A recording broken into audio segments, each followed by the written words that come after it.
Breaking news చూస్తున్నాం. Samarlakota triple murder పైన DSP సంచలన వ్యాఖ్యలు చేసుకొచ్చారు. తల్లి ఇద్దరు కూతుళ్ల హత్యకు వివాహేతర సంబంధమే కారణమన్నారు డీఎస్పీ శ్రీహర్రాజు. హత్య గురైనటువంటి మాధురితో గత 2 ఏళ్లుగా సురేష్కు అక్రమ సంబంధం అని చెప్పి డీఎస్పీ తేల్చేశారు. సురేష్ భార్యకు విషయం తెలియడంతోనే మాధురి హత్యకు స్కెచ్ వేశాడని, పదునైనటువంటి ఆయుధంతో తలపైన మోదురంతో మాధురి చనిపోయిందని చెప్పి డీఎస్పీ తేల్చేశారు. పిల్లల్ని కూడా ఇదే మాదిరిగా చంపేశాడని, సాక్ష్యం చెబుతారని చెప్పి వాయిద్దరిని కూడా హతమార్చాడని చెప్పి ఎస్పీ బిందు మాధవ్ కూడా అంటోంది. హత్యలను చోరీ కోసం జరిగినట్లుగా చిత్రీకరించేందుకు ఇంట్లోని నగదును ఎత్తుకెళ్లాడు సురేష్. సో ఏదేమైనా తన భార్యకి విషయం తెలియడంతో మాధురి హత్య కుట్ర పన్నాడు సురేష్. సో ఫైనల్గా ఆ ఇంట్లో నుంచి కొంత సామాగ్రిని కూడా ఎత్తుకెళ్లాడు, బంగారాన్ని, నగదును కూడా ఎత్తుకెళ్లాడు. దీన్ని ఒక దొంగతనంగా చిత్రీకరించేటువంటి ఒక ప్రయత్నం చేసుకొచ్చారు. అయితే ఆర్టీవీతో ఎక్స్క్లూజివ్గా డిఎస్పీ మాట్లాడుకొచ్చారు. ఆయన ఏం మాట్లాడారో చూద్దాం. సామర్లకోట త్రిబుల్ మర్డర్ కేసులో ఎట్టకేలకైతే మిస్టరీ వీడింది. దీనికి సంబంధించినటువంటి వివరాలన్నీ కూడా ఈ రోజు అయితే కాకినాడ జిల్లా ఎస్పీ బిందు మాధవ్ గారు కూడా మీడియా ముఖం కూడా చెప్పినటువంటి పరిస్థితి ఉంది. ముఖ్యంగా దీని ఘటన ఏ విధంగా జరిగింది, అలాగే ఈ యొక్క ఎవరు ప్రధాన నిందితులు అనే విషయాలు తెలుసుకునేందుకు అలాగే పెద్దాపురం డిఎస్పీ శ్రీహరిరాజు గారు మాట్లాడే ప్రయత్నం చేద్దాం. సార్ చెప్పండి, ఈ ఘటన ఏ విధంగా జరిగిందని మీకు ప్రధానంగా నిర్ధారించారు? ఆల్రెడీ విషయాలన్నీ కూడా కాకినాడ జిల్లా ఎస్పీ గారు శ్రీ జి బిందు మాధవ్ ఐపీఎస్ గారు మీకు తెలియజేయడం జరిగింది. అతను ఈ విధంగా తన ముగ్గురిని కూడా ఈ విధంగా హత్య చేయడానికి ప్రధాన కారణాలు ఏమంటారు? ప్రధాన కారణం అంటే 2.5 years నుంచి ఇద్దరికి పరిచయం ఉంది. పరిచయంలో భాగంగా ప్రతిరోజు కూడా భర్త లేని సమయంలో చాలాసేపు మాట్లాడుకున్నట్టుగా మనకి ఎవిడెన్స్ వచ్చింది. ఆ యొక్క పరిచయం అనండి లేకపోతే మరొకటి అనండి, ఆ పరిచయాన్ని ఆశ్రయ తీసుకుని ఆవిడ ఆర్థిక అవసరాల నుండి, కుటుంబ అవసరాల నుండి చాలా వరకు ఈయనతో ఖర్చు పెట్టించడం.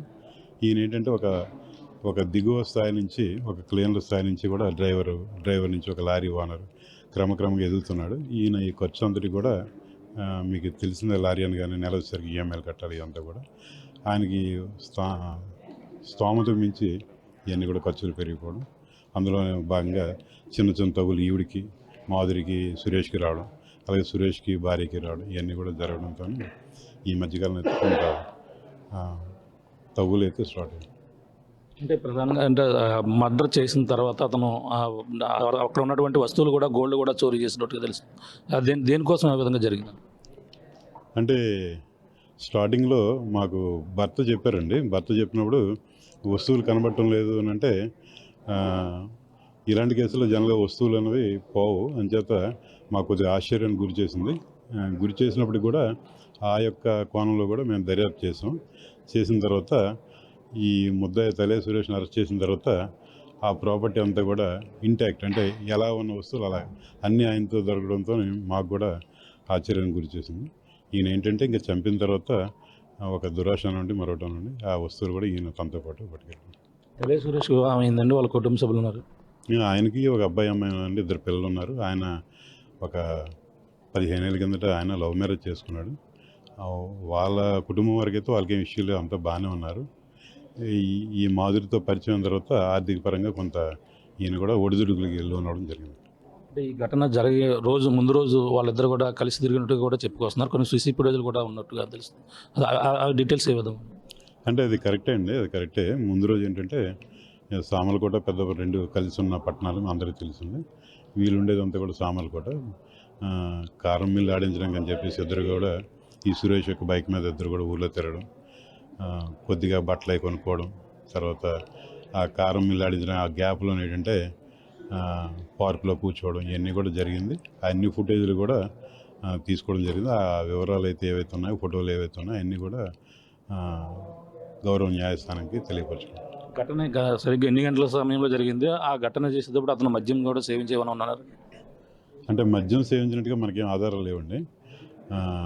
లాస్ట్ కాలు ఈ మాధురి నుంచి సురేష్కి 9:30 ప్రాంతంలో వచ్చిందండి. 10 నుంచి 20 నిమిషాల మధ్యలో కాల్ ఉన్నాయి, 2 కాల్స్. ఆ కాల్లోనేమో ఆవిడ రమ్మని చెప్పడం జరిగింది. కాకపోతే ఈయనైతే 9:30 కాకుండా మా ఇన్వెస్టిగేషన్ ప్రకారం 11 దాటిందని అనుకుంటున్నామండి. 11 దాటింది, ఎందుకంటే ఏరియాలో మూవ్మెంట్ అది ఎక్కువ ఉంటుంది కాబట్టి 11 దాటిన తర్వాత తెలిసి ఉండొచ్చు. 3:30 లోపు అయిందని అనుకుంటున్నాను. మాకున్న ఎవిడెన్స్ బట్టి 11 3:30 ఈ మధ్యలో జరిగిందని భావిస్తున్నాను. అంటే ఇంత క్రూరంగా ముగ్గురిని కూడా చంపడానికి ప్రధాన కారణం ఏమి ఉండొచ్చు అంటే ఆ ఇద్దరు తనతో గొడవ ఉంటే తనతో కూడా చూసుకోవాలి, చిన్నపిల్లలను కొట్టడానికి ప్రధాన కారణం ఏమి ఉండొచ్చు? ప్రధాన కారణం అంటే ఈమెను చంపిన తర్వాత వాళ్ళిద్దరూ కూడా ఈ యొక్క ఏదైతే జరిగిన సంఘటన ఉందో సంఘటన చూడడం. ఎందుకంటే వాళ్ళు బాగా గుర్తుపట్టగలరు, చిన్నపిల్లలు కదా, 6 సంవత్సరాలు 8 సంవత్సరాలు అంటే ఇతను గుర్తుపట్టగలరు. వీళ్ళ నలుగురు కూడా కలిపి కొన్ని చోట్ల తిరిగిన సందర్భాలు అయితే ఉన్నాయి. ఆ దృష్టిలో పెట్టుకుని రేపొద్దున పోలీసులు కానీ లేదా తండ్రి కానీ లేకపోతే ఇంకెవరిని అడిగితే ఈ విషయం బయటకు వస్తుందనే ఉద్దేశంతోనే జరిగి ఉండడానికి అవకాశం ఉంది. అంటే ఏమి ఉపయోగించండి ఆ ఇద్దరిపై దాడి చేయడం, ముగ్గురిపై దాడి చేయడానికి ఏమి ఉపయోగించారు? ఒక స్ట్రాంగ్ వెదురు కర్ర అండి, దుడ్డు కర్ర అని అంటాం మనం. అది కర్ర అయితే చాలా స్ట్రాంగ్ కర్ర, దానికేమో బీడింగ్ కూడా, మెటాలిక్ బీడింగ్ కూడా దానికి ఉంది. ఆ కర్రే ఉపయోగించారు. ఎన్నాళ్ళ నుంచి వివాహేతర సంబంధం ఉందని ఈ విషయం తన భర్త ఎవరైతే ఉన్నారో భర్త కూడా తెలిసే అవకాశం ఉంది. అంటే భర్తతో కూడా ఎగ్జామ్ చేయడం జరిగిందండి. ఇద్దరికి పరిచయం అయితే ఉందండి, మామూలు పరిచయం ఉంది. ఏదో రోడ్డు మీద వీధిలో పరిచయాలు అన్న తమ్ముడు ఆ రకంగా పరిచయాలు ఉన్నాయి.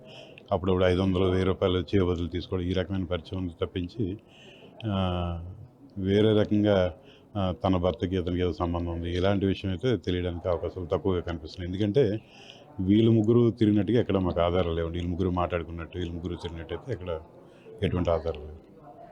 ఇంకా వీధిలో అందరూ కూడా భయభ్రాంతికి గురవుతున్నారు, మన మహిళలు కూడా ఆవేదన వ్యక్తం చేస్తున్నారు. అక్కడ ఎటువంటి రక్షణ కల్పిస్తున్నారు ప్రజెంట్? అంటే ఇదైతే మీరు చెప్పినట్టుగా దారుణమైన సంఘటన కాబట్టి ప్రతి లొకాలిటీలో కూడా అవగాహన సదస్సులు అయితే పెంచాలని చెప్పి నిర్ణయించుకున్నాం. ఇవేనే కాకుండా ఈ ప్రేమ పేరుతో జరిగే విషయాలు కానీ, లేకపోతే చిన్న చిన్న విషయాలకి ఆత్మహత్యలు చేసుకోవడాలు, ఇలాంటివన్నీ కూడా ఇంకా అక్కడక్కడ రిపోర్ట్ అవుతున్నాయి. కాబట్టి ఇలాంటి విషయాలు పూర్తిగా నివారించాలి, లేకపోతే కనీసం కొంతవరకు తగ్గాలనే ఉద్దేశంతో ఆ కార్యక్రమాలు చేపడుతుంది. Thank you. ఇది పరిస్థితి. ప్రధానంగా ఏదైతే సోమలకోటలో జరిగినటువంటి త్రిబుల్ మర్డర్ కేసులో ఎట్టకేలకైతే పోలీసులు ఛేదించారు. దీనికి సంబంధించిన వివరాలు కూడా ఈరోజు అయితే చెప్పినటువంటి పరిస్థితి. వివాహేతర సంబంధమే దీనికి ప్రధాన కారణం. తను ఏదైతే తను ఇక్కడ వెళ్ళిన నేపథ్యంలోనూ తనతో గొడవ పడుతున్న నేపథ్యంలో తనను కొట్టి ఈ నేపథ్యంలో తన పిల్లలు కూడా లేచిన నేపథ్యం మొత్తం ముగ్గురిపై కూడా దాడి చేసి ఈ విధంగా కర్రతో దాడి చేసిన తర్వాత తనైతే ఇంట్లో ఉన్నటువంటి వస్తువులు, తన ఒంటిలో ఉన్నటువంటి వస్తువులు కూడా పట్టుకుని పరారైనటువంటి పరిస్థితి.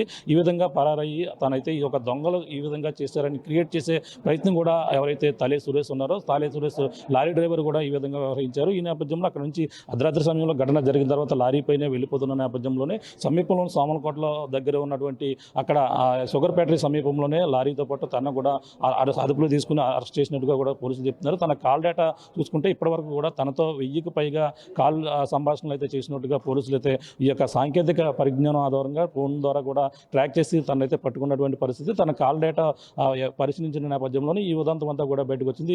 విచారణ చేపట్టిన నేపథ్యంలో ఇద్దరికి వివాహేతర సంబంధమే ప్రధానంగా ఈ హత్యకు ప్రధాన కారణం. తనైతే అధికంగా తనపై పెట్టుబడి అంటే 8-7 లక్షల వరకు కూడా తన పెట్టుబడి పెట్టాను, తను ఈ విధంగా అవాయిడ్ చేస్తుందనే ఉద్దేశంతోనే ప్రధానంగా తన దాడి చేయడం, ఈ విధంగా తనైతే కొట్టి చంపిన నేపథ్యం పిల్లలు చూసి తనైతే విట్నెస్గా ఉంటారనే ఉద్దేశంతోనే తన పిల్లలపై కూడా దాడి చేసి అతి క్రూరంగా చంపినట్టుగా పోలీసులు అయితే నిర్ధారణ చేస్తారు. ఆ రోజు